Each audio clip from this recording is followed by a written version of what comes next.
Welcome to Dr. Mary Travel Best's 5 Steps to Solo Travel Guide for people like you who need extra support traveling one at a time. Please share this podcast with all of your friends.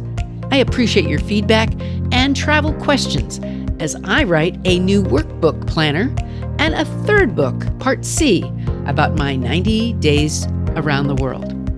In this episode, the FAQ is, how can I take a walking tour when I arrive in a city? Today's destination, Chattanooga, Tennessee. Today's misstep, getting stopped by TSA security twice. And travel advice, plan for the unexpected. So here's the FAQ. How can I get the walking tour when I get to a city? And the response? A guided walking tour of a city is a treat for a solo traveler, especially for a woman who's interested in its history. The more popular platforms you can find are Viator, TripAdvisor, Airbnb, and even free walking tours by locals.com. But there are many ways to score a tour from someone who truly cares about the experience for you. Be sure to read the reviews and book in advance during any busy season. Some tours are free and suggest a trip at the end if you liked it. Your hotel could also book you a tour. The visitor center or tourism office can also give you guidance on this. You may find a walking tour app for a self-guided tour with maps and points of interest. You can GPS My City or check Detour. I found some walking tours on YouTube that were pretty fun to watch also. And now for today's destination, Chattanooga, Tennessee, part 1 of 2. My first visit here was in 1974 on a bus of young women headed to Florida. It was called Junior Trip. We were 80 women, 2 busloads. I remember very little about Chattanooga from that visit.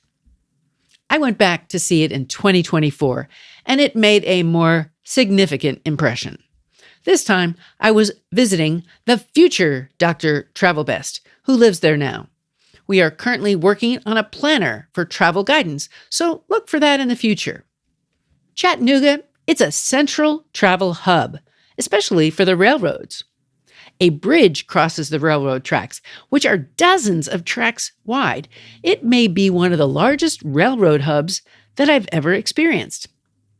You can see the city and the Moccasin Bend from the infamous Lookout Mountain. Listen to the episode on Chickamauga to learn about President Abraham Lincoln's campaign to gain control of the South in the 1860s. It was a place of both Confederate and Union victories. I've got another episode coming up on Chickamauga. Now, the zoo in Chattanooga was a highlight. With a giraffe named George, he gladly accepted lunch from my hands to his 18-inch tongue. George loves romaine lettuce. Who would have guessed that? That experience was a treat. There were some kids nearby who liked it too. And an assortment of other animals made for a lot of fun seeing wildlife at the Chattanooga Zoo. Now, you can walk across the downtown pedestrian bridge and the riverfront along the Tennessee River to get a flavor of the city.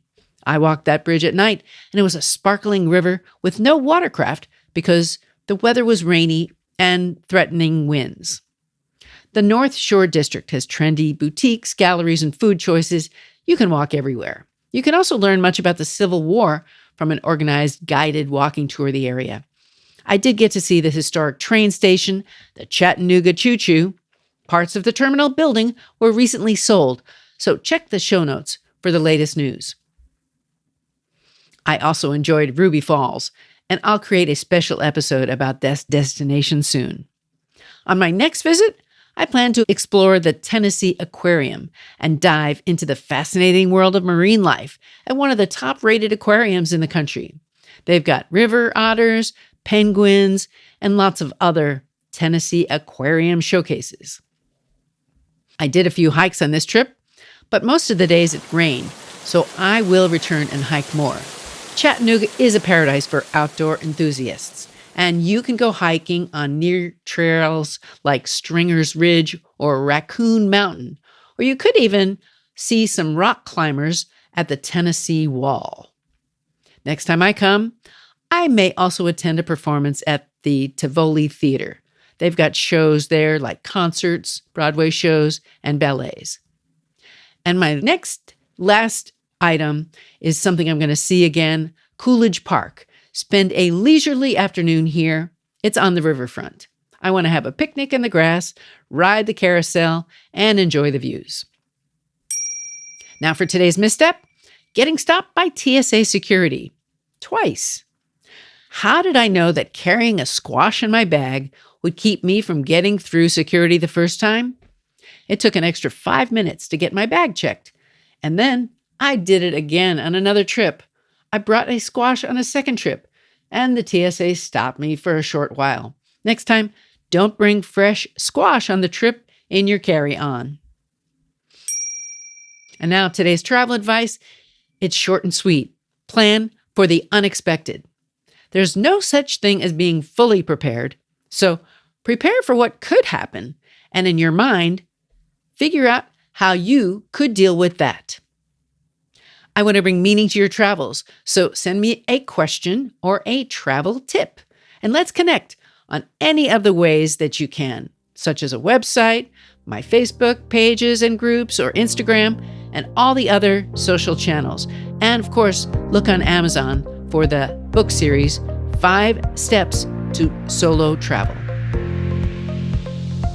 What's on your travel bucket list? Tell the doctor and her team of women who travel the world seeking the very best. Dr. Travel Best, that is.